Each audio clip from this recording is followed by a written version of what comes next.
segunda edição do debate programado para hoje pelo Comitê Rio, e vai falar sobre direitos humanos e mega-eventos. Eu queria chamar a Clara, do Movimento Nacional de Luta pela Moradia, para coordenar esse debate, e o deputado Marcelo Freixo, presidente da Comissão de Direitos Humanos da ALERJ, que vai ser o expositor do dia junto comigo, que vou apresentar o dossiê. O IPUR, fica muito, em nome do IPUR, eu queria dizer da satisfação de abrir esse espaço para o Comitê Popular para a realização desse debate, e passo imediatamente o microfone para a Clara, que vai coordenar os trabalhos aqui.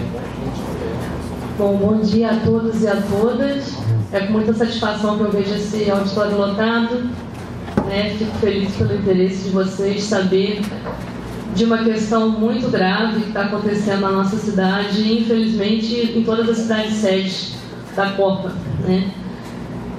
Bom, nós aqui, eu e Orlando, fazemos parte do Comitê Popular da Copa das Olimpíadas. Essa é uma articulação que está acontecendo a nível nacional e que tem juntado movimentos sociais, academia, ONGs e todo mundo que está preocupado com o legado que a Copa e a Olimpíada vai deixar, com um legado negativo, Então, bom, eu queria dar início a essa apresentação e passar a palavra, então, para o professor Orlando. Bom, eu tenho uma incumbência de apresentar o dossiê, então vou fazer isso tentando de forma bem sintética. Hoje é o pré-lançamento do nosso dossiê.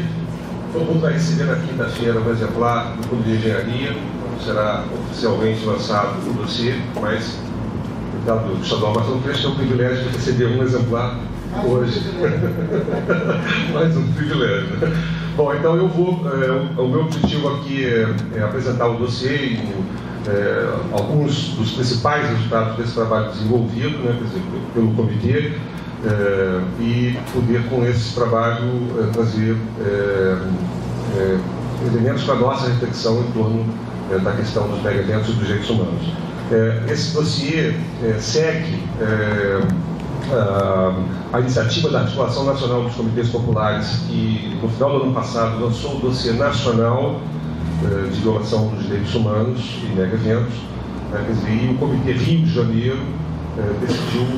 elaborar então o dossiê também para a cidade do Rio de Janeiro, tendo em vista que o Rio de Janeiro, além da Copa do Mundo, sofre o impacto das intervenções vinculadas às Olimpíadas. Esse dossiê é expressão do trabalho de um conjunto de organizações sociais que estão buscando monitorar os impactos das intervenções da Copa do Mundo e das Olimpíadas sobre a cidade, e também a expressão do trabalho de muitas organizações de acompanhar o impacto concreto na vida das pessoas, de muitas organizações populares que têm buscado organizar a população para discutir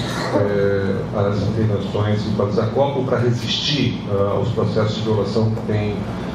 nós temos vivenciados na cidade do Rio de Janeiro. Como vocês viram, os vídeos mostram alguns desses processos de acompanhamento e de resistência a esses impactos. O comitê, como a Clara já falou, formado por diversas organizações, portanto, esse dossiê é resultado do trabalho de muita gente, de muitas organizações. Eu gostaria de citar algumas delas, porque acho que esse caráter coletivo é muito importante de ser registrado. Quer dizer, o ETERN, o Laboratório ETERN aqui do IPUR, participa, o Centro de Direitos Econômicos Sociais, CDS, uma nova ONG do Rio Grande do Sul, foi fundamental também no apoio desse trabalho, a Central dos Movimentos Populares, CMP, a ONG FASE, o Fórum Popular do Orçamento do Rio de Janeiro, o Instituto Mais Democracia, o Laboratório de Etnografia Metropolitana, o LEMETRO, FIX, o FRJ, o Movimento Nacional de Luta pela Moradia, o MNLN, o Laboratório do Observatório das Metrópoles, o PAX, Instituto Político Alternativo do Cone-Sul, a Witness, que produziu os vídeos que foram exibidos anteriormente, a ONG Meu Rio, o Fórum Nacional de Reforma Urbana. Certamente tem muito mais. Nossas reuniões são sempre abertas, mas aqui são algumas das organizações que participam do Comitê Popular e que se engajaram nesse processo de elaboração do dossiê. O dossiê levanta diversas situações de nítido desrespeito aos direitos humanos e ao direito coletivo à cidade, envolvendo o direito à moradia, o direito à mobilidade, o direito ao trabalho, à informação, ao meio ambiente, entre outros tantos direitos que compõem o direito à cidade. Quer dizer, portanto, na verdade, se de um lado o dossiê expressa o trabalho desse coletivo de pessoas, é com tristeza que a gente tem esses resultados para apresentar, né? São resultados que falam exatamente de processos de negação da cidadania e de violação dos direitos humanos. Contextualizando, quer dizer, a gente sabe que a escolha do Rio de Janeiro como sede das Olimpíadas de 2016 é saudado pela grande imprensa, pelos políticos, pela prefeitura, como uma oportunidade para investir na cidade, para desenvolver a cidade e enfrentar os problemas estruturais que a cidade vive, principalmente o problema da mobilidade, da moradia, o problema da ocupação das áreas centrais. Nesse contexto, a Prefeitura da cidade do Rio de Janeiro, ela desenvolve e anuncia o projeto da Cidade Olímpica com o objetivo de acabar com a cidade partida, integrar, levar dignidade à população. E ainda ontem eu recebi um convite registrado na minha casa, já anunciando o plano estratégico pós-2016. Né? Quer dizer, e explicitamente nesse convite, no lugar, quer dizer, um dos lemas do projeto estratégico é exatamente o investimento na competitividade da cidade do Rio de Janeiro. E o início, quer dizer, apesar de tanta euforia em torno do projeto olímpico, quer dizer, o início das intervenções permite afirmar que a cidade avança no sentido oposto ao da integração social e da promoção da dignidade humana, tal como pretensamente a Prefeitura afirma no seu site. Os impactos das intervenções urbanas são de grandes proporções, envolvem diversos processos de exclusão social, com destaque para as emoções, mas as emoções não são... a violação dos direitos humanos não se resume a essa dimensão, né? Quer dizer, existem outras tantas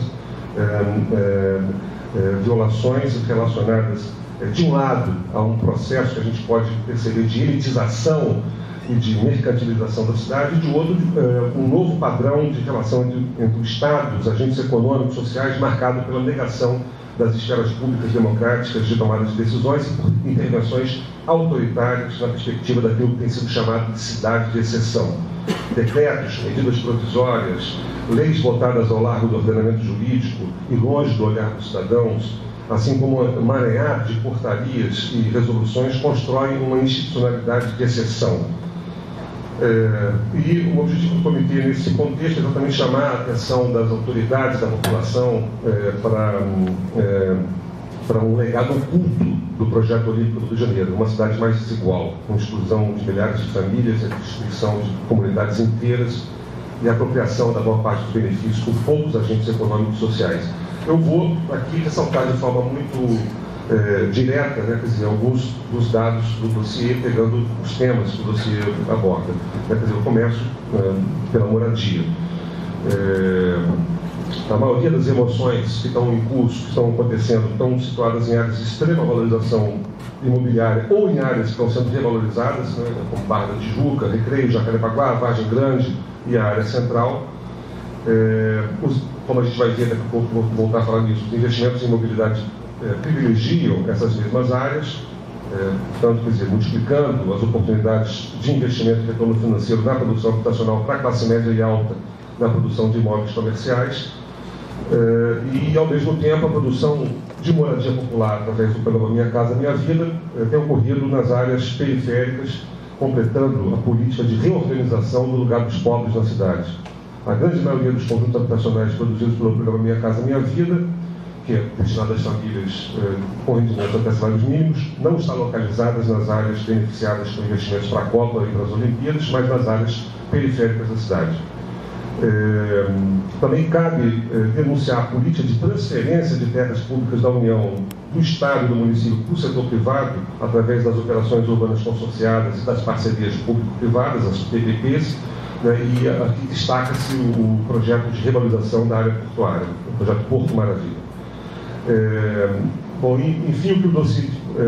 denuncia é que nós estamos assistindo no Rio de Janeiro a transferência de patrimônio público, de ativos das famílias de baixa renda para projetos de interesse de alguns setores econômicos privados, o que permite denominar esses processos como de espoliação urbana. Cabe ressaltar que, devido à intransparência por parte da Prefeitura,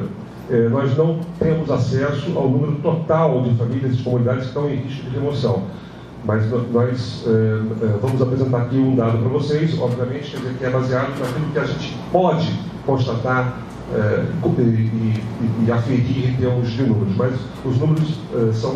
aqui são subestimados, tendo em vista, quer dizer, que várias obras ainda estão em curso e há uma completa intransparência em relação aos impactos na remoção das comunidades. As emoções, até agora, que podem ser identificadas, envolvem as seguintes comunidades: a comunidade do Campinho, a comunidade da rua Domingos Lopes, em Madureira, a comunidade da rua Pássima, em Madureira, a comunidade Vila das Torres, em Madureira, a comunidade Arroio Pavuna, em Jacarepaguá, a comunidade Restinga, a comunidade Vila Harmonia, a comunidade Vila Recreio 2, Vila Autódromo, a comunidade Asa Branca, em Curicica, a comunidade Vila Zaleia, em Curicica, Taboinha, na Vargem Grande, comunidade do Metrô Mangueira, Ocupação Aldeia, Maracanã, Favela do Sambódromo, Favela Belém, Pilares, Favela Barreira do Vasco, Morro da Providência, Ocupação Machado de Assis no centro, ocupações da Rua do Lavradinho no centro, Ocupação Flor do Asfalto no centro, comunidade da Estradinha, em Botafogo, comunidade do Pavãozinho, totalizando 7.185 famílias. Como eu falei, essas podem ser efetivamente verificadas. Esse número, nós temos consciência que é um número subestimado. De forma sintética, nós podemos constatar uma prática de violação do direito humano à moradia pela Prefeitura do Rio de Janeiro, fundada em algumas características, em alguns pontos concretos. Uma completa ausência ou precariedade de informação para as comunidades, acompanhada de procedimentos de pressão e coação, forçando os moradores a aceitarem as ofertas realizadas pela Prefeitura do Rio. Alguns depoimentos que vocês viram nos vídeos que estavam sendo exibidos revelam isso. Segundo, completa ausência ou precariedade de envolvimento das comunidades na discussão dos projetos de reurbanização que são promovidos pela Prefeitura, bem como das possíveis alternativas para os casos onde são indicadas remoções. Terceiro, as indenizações oferecidas são incapazes de garantir o acesso ao outro imóvel situado na vizinhança próxima, tendo em vista que a Prefeitura só indeniza o valor das benfeitorias e não a posse da terra. Fato, em geral, agravado pela valorização decorrente dos investimentos que estão sendo realizados pelo poder público. Quarto, a deslegitimação das organizações comunitárias, e processos de negociação sempre individualizados com as famílias, né, buscando enfraquecer a capacidade de negociação das famílias com o poder público. Quinto, desrespeito à cidadania através de ameaças, pressão e coação. O padrão de relacionamento dos agentes públicos é desrespeitoso com a população de baixa renda, tratada como se fossem cidadãos de segunda classe. E, por fim, a utilização da justiça como instrumento contra o cidadão, tendo como principal instrumento as ações judiciais promovidas pela Procuradoria do município. O poder público municipal tem sido uma máquina irresponsável de despejo, sem qualquer compromisso com a saúde e com a vida das pessoas. A prática da Procuradoria do município do Rio de Janeiro parece ser de castigar todo aquele que recorre à justiça para proteger os seus direitos. Quer dizer, esse processo foi um processo constatado nas várias visitas e nos vários casos que a gente acompanhou, tanto pelo Comitê como pela Relatoria do Direito à Cidade da Plataforma Brasileira de Direitos Econômicos, Sociais, Culturais e Ambientais, onde aqueles que procuram justiça através da Defensoria e conseguem o liminar, protegendo a sua estadia naquela moradia durante o processo de negociação com a Prefeitura, quando tem a sua liminar derrubada, são forçados a deixar sua casa naquele esquema remoção por 24 horas, ou seja, você sai imediatamente da casa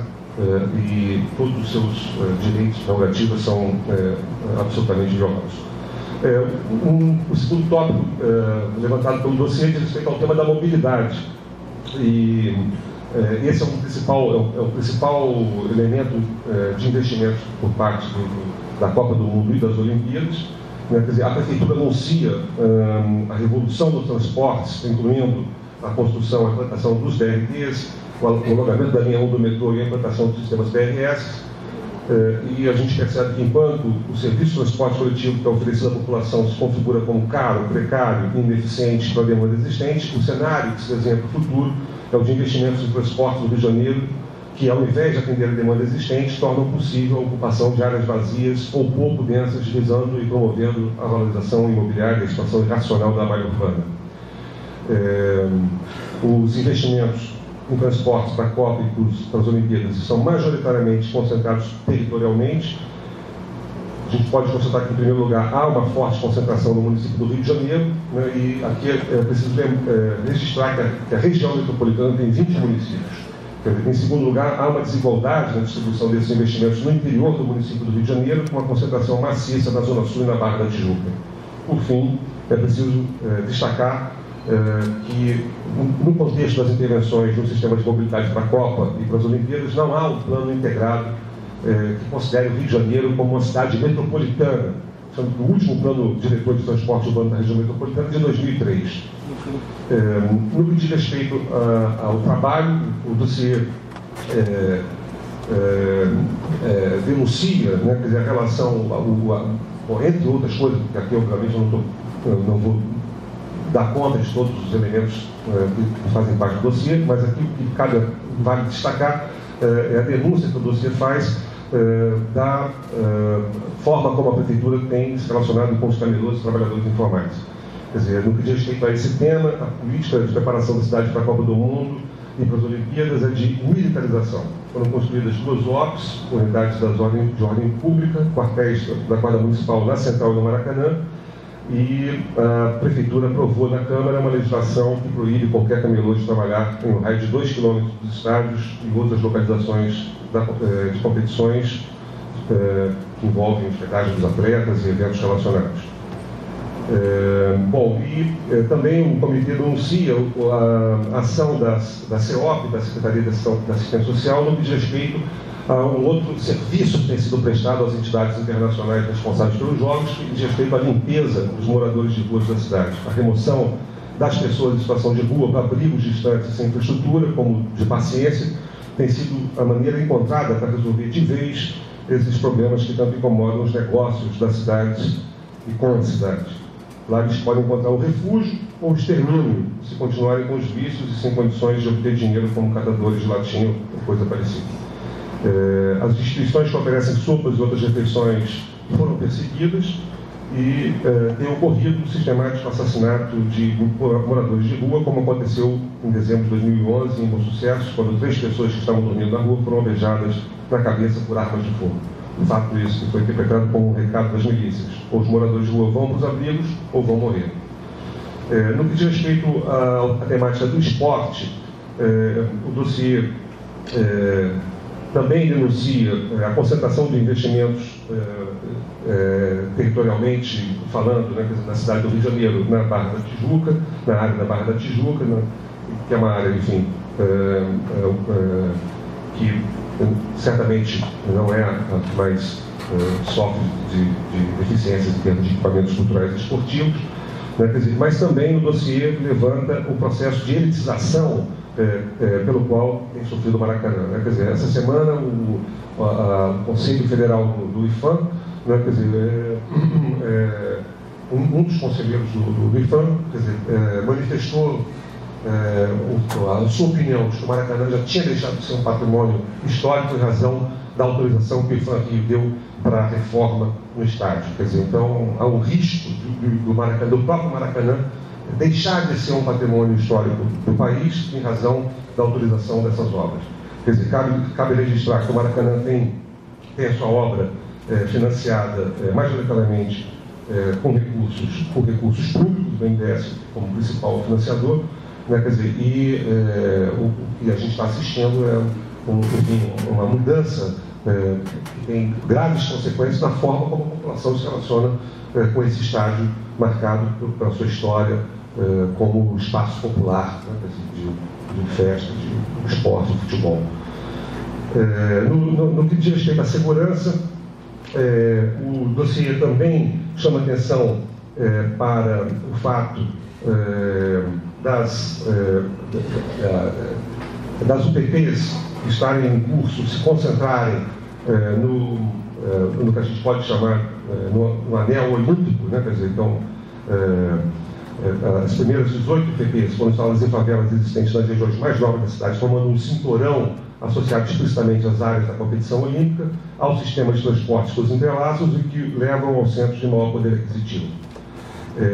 E em relação à Copa do Mundo e às Olimpíadas, para além das UPPs, nós podemos identificar 3 pontos polêmicos no que tange às políticas públicas de segurança. Um dos primeiros tem relação com a privatização do espaço público, antes, durante e depois do evento. Depois, o contrato assinado entre a FIFA e a cidade sede da Copa indica que os estádios serão entregues à FIFA um mês antes do evento, que permanecerão sob sua responsabilidade até 2 semanas depois do mesmo, para que ela possa melhor explorá-los. Quer dizer, então, aqui há diversos pontos polêmicos, eu estou ressaltando um dos aspectos mais importantes que o dossiê traz. Bom, e no tópico informação e participação, aqui talvez um dos principais tópicos do dossiê, que denuncia a completa ausência de transparência e diálogo como padrão mantido, um padrão de relação mantido pelo poder público e a sociedade de uma forma geral. Quer dizer,